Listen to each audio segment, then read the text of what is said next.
মাইকটা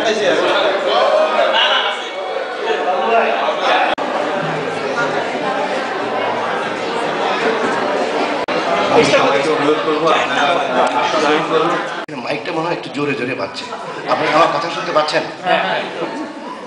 প্রকৃতি চাচ্ছে না যে আমাকে নিয়ে একটি সন্ধ্যা হোক, কারণ ওই সাইনবোর্ডটা খুলে পড়ে গেছে এবং আমার ছেলে চিৎকার শুরু করেছে, চিৎকার করে কাঁদতেছে। কাজেই আমি মনে হচ্ছে যে কোথায় একটা সমস্যা হয়ে গেছে। সমস্যাটা কি আমি ধরতে পারছি না। আমার সমস্যা হচ্ছে এই যে আমি প্রফেশনাল বক্তা এই সেন্সে 20 বছর ঢাকা বিশ্ববিদ্যালয়ের মাস্টারি করেছি এবং যেহেতু মাস্টারি করেছি 40 মিনিট করে বক্তৃতা আমি 20 বছর ধরে দিয়ে আসছি, কাজে আমাকে প্রফেশনাল বক্তা বলা যেতে পারে। সমস্যা হচ্ছে কি ওই বক্তৃতাগুলি আমার থাকে তৈরি, তার জন্য প্রিপারেশন থাকে, কি বিষয়ে বলবো, এন্ট্রপি বিষয়ে বলবো নাকি থার্মোডাইনামিক্স বলবো, গোছানো থাকে। আজকে আমার কোনো কিছুই গোছানো না, বক্তৃতা তো নাই। অনেকে মনে করেন যে যারা লেখালেখি করেন, যারা ফিকশন রাইটার, তারা সম্ভবত গল্পও চমৎকার করে বলতে পারে বা কথাও চমৎকার করে বলতে পারে। ইহা সত্য নহে। আমি আমার দীর্ঘ জীবনে বহু লেখককে দেখেছি মোটেই ভালো কথা বলতে পারেন না, শুধু একজন পারে খুব চমৎকার কথা বলতে, তার নাম হচ্ছে সুনীল গঙ্গোপাধ্যায়। উনি যেমন চমৎকার করে লেখেন তেমনি চমৎকার করে কথাও বলেন। আমি বহুবার মুগ্ধ হয়ে তার কথা শুনেছি। তা আপনাদেরকে আমি অনুরোধ করবো মাথা থেকে তার পাশে যে জাজ সাহেবরা ঘুষ খান, মামলায় হাজিরা দিলাম। তারপর আমাদের অ্যাটর্নি জেনারেল আমাকে ডেকে পাঠালেন এবং বললেন আপনি একটা কাজ করেন গিয়ে হুমায়ুন সাহেব, আপনি ক্ষমা প্রার্থনা করেন এবং বইটি উইথড্র করে নেন। আমি বললাম যে ভাই আমি ক্ষমা প্রার্থনা করবো না, আমি মামলা চালিয়ে যাব। আমি মনে করি যেটা লিখেছি ভুল লিখিনি। আমরা আমাদের সমাজে যে অবক্ষয়, সেই অবক্ষয় শুধু আমাদের মধ্যেই থাকবে, জাজ সাহেবদের মধ্যে থাকবে না, এটা হতে পারে। এরা তো আমাদের থেকে এসেছেন, আমাদের সোসাইটির মানুষ। আমি মামলা চালাই যাব। মামলা চললো থাকে। দুজন বিচারকের ভিতরে একজন বললেন যে আমি এম্বারাস, শব্দটা কি, আমি বিব্রত। উনি মামলাটা আবার উঠলো, আবার কোর্টে গেল, সেখানে একজন গিয়ে বললেন যে আমি বিব্রত, আরেকবার উঠলো, সেখানে বিব্রত। তারপরে মামলাটা আমেরিকায় আসতে বেরোতে, বইয়ের প্রকাশক বাংলাদেশ থেকে টেলিফোন করলো যে স্যার আপনি ঢাকায় আসবেন না। কেন? ঢাকায় আসলে আপনাকে অ্যারেস্ট করা হবে। আমি কি করেছি ঢাকায় আসলে আমাকে অ্যারেস্ট করা হবে? কারণ সেখানে একজনকে সম্পর্কে আপনি বইয়ে লিখেছেন, সে ছিল ডাকাত। আসলে তার নামে ইয়ে বের করেছে, বাংলাদেশ থেকে তার নামে কি বলে টিকিট বের করেছে, ডাক টিকিট বের করেছে তার নামে একটা রাস্তা আছে পিরোজপুরে, তার নামে একটা ঘাট আছে। আপনি তো তাকে বলেছেন ডাকাত বইয়ের ভিতরে।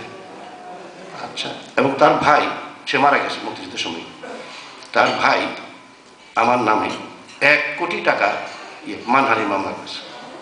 আচ্ছা, মহা বিপদে পড়লাম, গেলাম ঢাকায়, আমাকে কেউ অ্যারেস্ট করলো না। বাসায় গেলাম, সবাই লোকজন আসলো, আমি বললাম যে হ্যাঁ আমি মামলা চালাই দেবো, আমি প্রমাণ করবো সে ছিল ডাকাত। এবং বহু ডাকাতকে ডাকাতের নামে পোস্টের স্টাম্প বেড়েছে, তার মানে কিছু না। বহু ডাকাতের নামে রাস্তাঘাটও আছে বাংলাদেশে, তাদের কি যায় আসে? যখন আমি একটা স্ট্রং স্ট্যান্ড নিলাম তখন তারা পিছিয়ে পড়ল। সবাইকে শুভ সন্ধ্যা এবং আসসালামু আলাইকুম। আমি তো আসলে কথা সেভাবে করে কথা এরকম করে বলা হয় না। আর আজকে যে বিষয়ে আমরা এখানে এসেছি, হুমায়ুন আহমেদকে নিয়ে একটি সন্ধ্যা, সেভাবে করে হুমায়ুন আহমেদকে নিয়ে কথা বলার মতো আমার মানে ব্যক্তিগত এক্সপিরিয়েন্স ছাড়া আর কিছু বলার নেই, এবং সেগুলো আসলে আজকে বলার মতো সেরকম কিছু খুঁজে পাচ্ছি না। তো যেটা বলতে চাচ্ছি যে লস অ্যাঞ্জেলস এটা আমার প্রথম আসা, এবং আমি আসলে ভাবতেই পারিনি, আমরা তো বেড়াতে এসেছি, সেরকম কোনো অনুষ্ঠানে আসিনি, এরকম অল্প সময়ের মধ্যে যে এত একটা ওয়ার্ম ওয়েলকাম পাবো, এরকম একটা আয়োজন হবে, এটা তো কল্পনার বাইরে ছিল।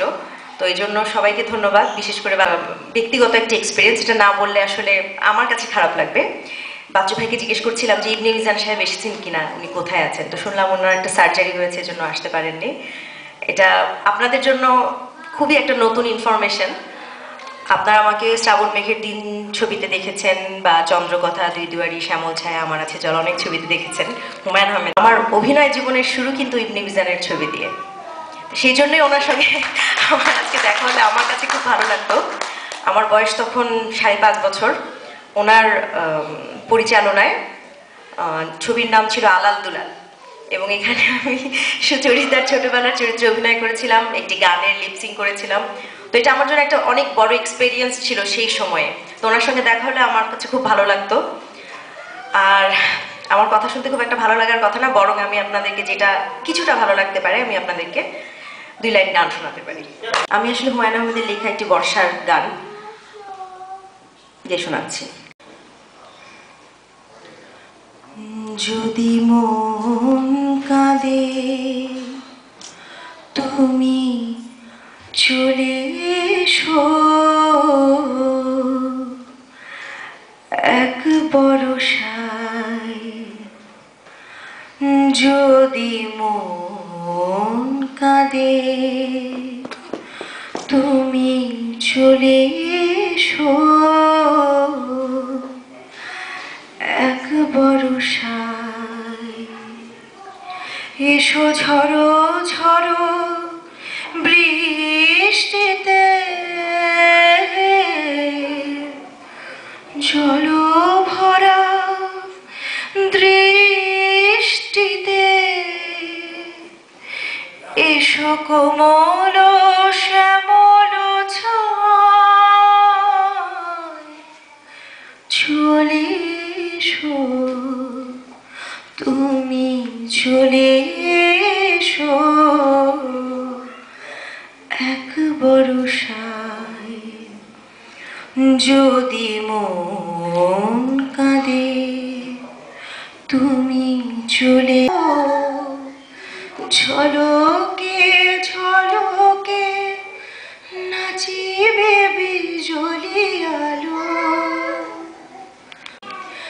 যদি মন কাঁদে তুমি চলে এসো, এক বরষায় না জল ভরা দৃষ্টিতে,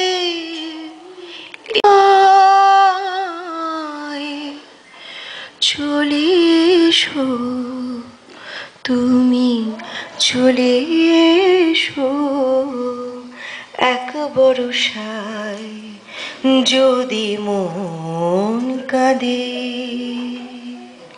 তুমি চলে এসো, এক বরষায়।